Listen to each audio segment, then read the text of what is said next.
It's time for the content itself. In this lesson, we'll build posts, a message, an optional image, and a permanent shareable address for each one. That address, the permalink, is worth getting right, so we'll design it carefully. Let's start with the model. We already have a post package holding the placeholder home view we wrote back when we built the login flow. Add a models.py next to it. A post has the usual ID, a user_ID, foreign key to its author, and the message itself. We use text rather than string because a post can be long and we don't want a length cap. Two columns are new in spirit. The created column has a server_default of func.now, which means Postgres stamps the creation time itself when we insert, so we never have to pass it. And there's a UID, a short opaque ID we'll use in the post's public URL. We'll come back to why in a moment. Posts can also carry images, and we want to be ready for more than one someday, so images get their own table. Add it below post_table.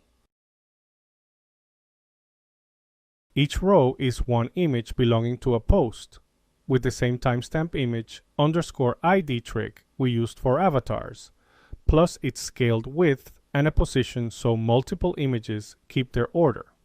In the interface, we'll allow one image per post, but the storage is ready for more.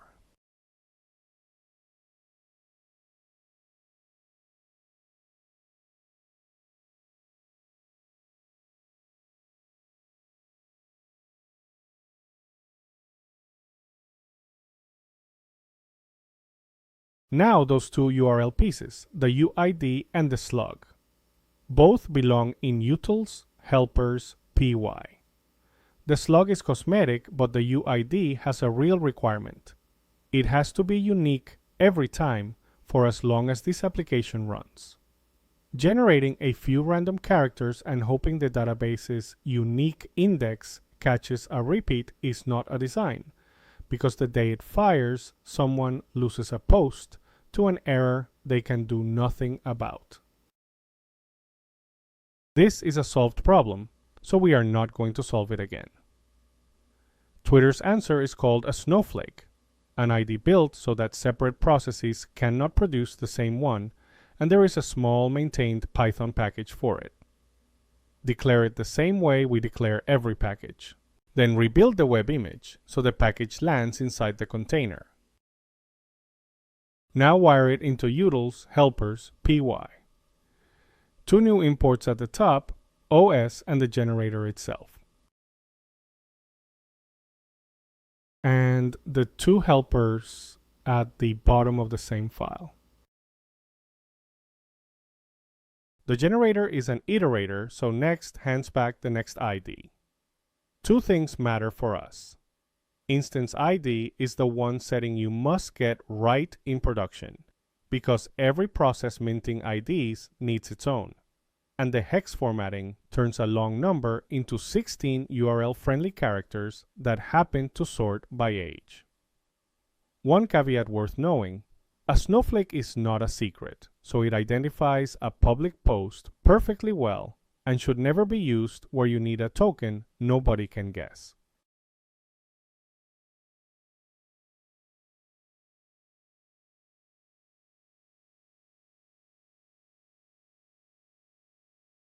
The slug is the easy half. Slugify lowercases the message, strips the punctuation, and keeps the first few words.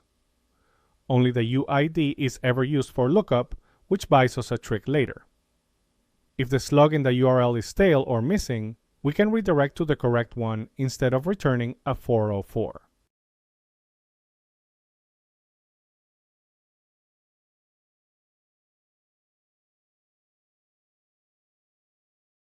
Post images keep their aspect ratio but are scaled to a fixed height, so several could sit side by side neatly.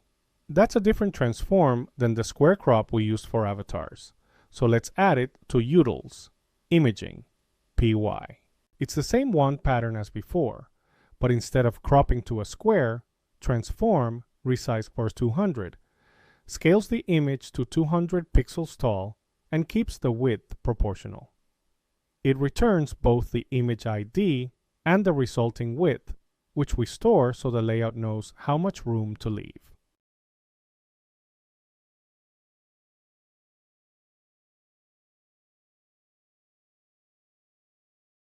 Those files land in static uploads posts named post ID, .image ID, .xlg, .png, and the templates are going to need their URL. That's one more helper at the bottom of utils, helpers, py. It's image URL for posts, the same image URL config, a different folder, and no default to fall back on, because a post without an image simply doesn't render one.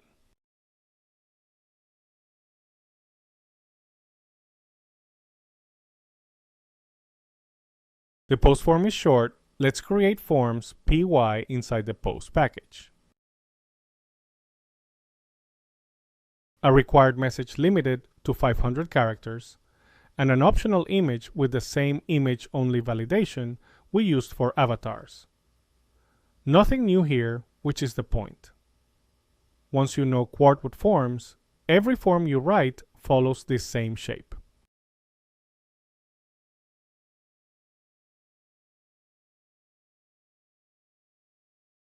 Now the views. PostViews PY currently holds nothing but that placeholder home view, so we're going to replace it outright. Start with the imports and the blueprint. Then the rest of the imports. The Quart pieces we need, insert and select for the queries, the post form, the two post tables, our own helpers, and the fixed height transform. And finally, the blueprint itself, exactly as it was before. Two small helpers do the groundwork here. The first one points at the folder where a post's uploads were written, so nothing else in the module has to rebuild that path by hand. A post's images live in their own table, so loading them is its own small query. Add both underneath. It hands back a list of ready-to-render dikes, one per image, in position order. Both of the pages below use it.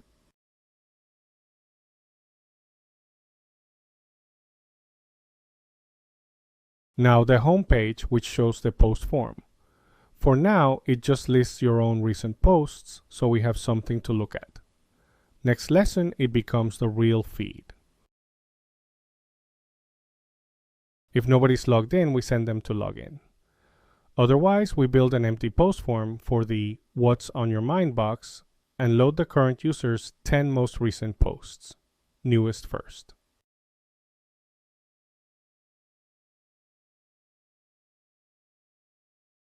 Then, for each row, we assemble exactly what the template needs: the message, the timestamp, the post's images, and its permalink. Notice we build that permalink here with URL4 and Slugify rather than in the template. The page shouldn't have to know how a permalink is spelled. Now the view that actually creates a post. We validate the form, then insert the post with a freshly generated UID, the author's ID, and the message. We grab the new post's ID from inserted primary key because we'll need it if there's an image. If a photo was uploaded, we run it through image height transform and record a post image row pointing at the post. Then we redirect home. Simple for now, we'll layer fan out and live delivery on top of this exact function over the next two lessons. Finally, the permalink page. This is where that UID and slug design pays off. Two routes point at the same function, one with a slug and one without, and the slug argument defaults to none. We look the post up by its UID alone, ignoring the slug entirely, and 404 if there's no such post. Then we compute what the slug should be from the current message. If the URL slug doesn't match, we issue a 301 redirect to the canonical URL. That redirect is the trick. It means every post has exactly one correct address that search engines will index, no matter what slug someone typed or linked. A stale slug still finds the post and then bounces to the right URL.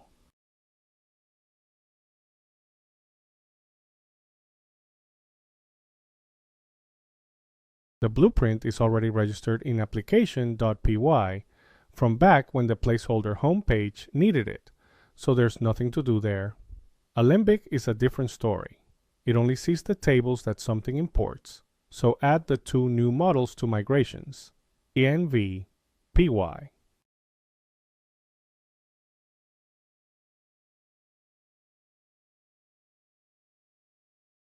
Two templates left, and before we write either one, notice what they have in common.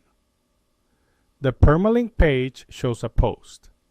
The home page shows a list of posts. That is the same card twice, and the moment you write it twice, you have signed up to change it twice, forget the second one, and ship a feed whose cards drifted away from the permalinks. So we write the card once in a partial, and both pages include it. Create the file _post_card.html in the post folder under templates. A partial is just a template with no page around it, meant to be included. The leading underscore is a convention, not a rule. It tells the next person that this file is a fragment and never a page in its own right. It draws the message, then any images at their natural width and a fixed 200 pixel height, then the timestamp. That last if is the only thing the two pages disagree about. In a feed, the timestamp is the link to the post's permalink, and on the permalink page there is nowhere to go because you are already there, so it renders as plain text. One card, one place to change it, and the difference is spelled out where you can see it.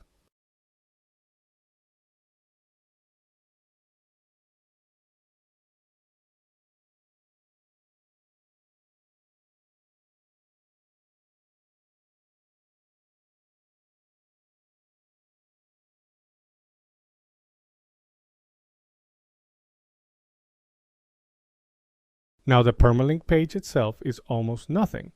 Create templates, post, detail.html. It extends base.html, includes the navbar, drops in the card, and offers a way back. It is a real page with a real address that search engines will index, which is why it carries the navbar. Someone arriving here from a search result needs somewhere to go next. The card itself it does not own.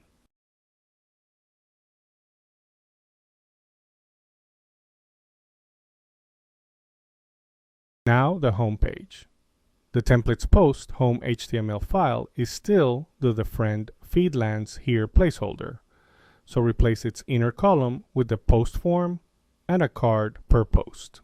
The form posts to create post and carries enctype, multi-part form data, which is what lets a file write along with the text, and render field is the same macro we've used since the registration form.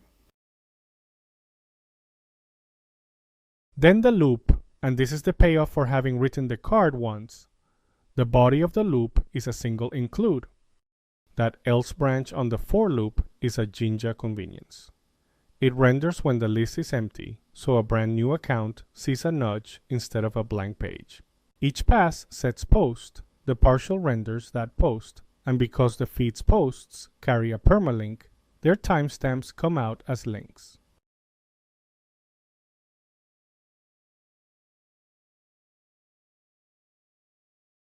Now let's get the database caught up with the models we just wrote.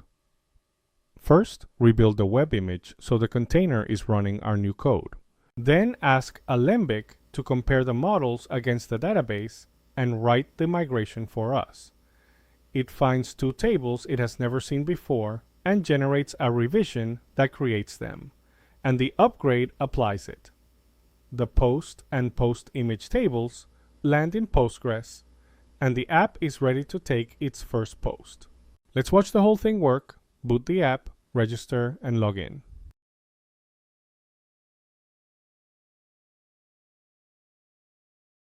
Write a post, attach a photo.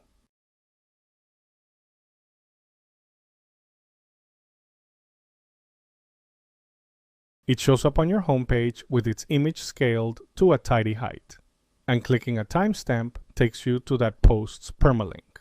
Look at the slug sitting after the post ID. A misspelled slug, or no slug at all, still gets a 301 straight back to this canonical URL, which is exactly what we designed for.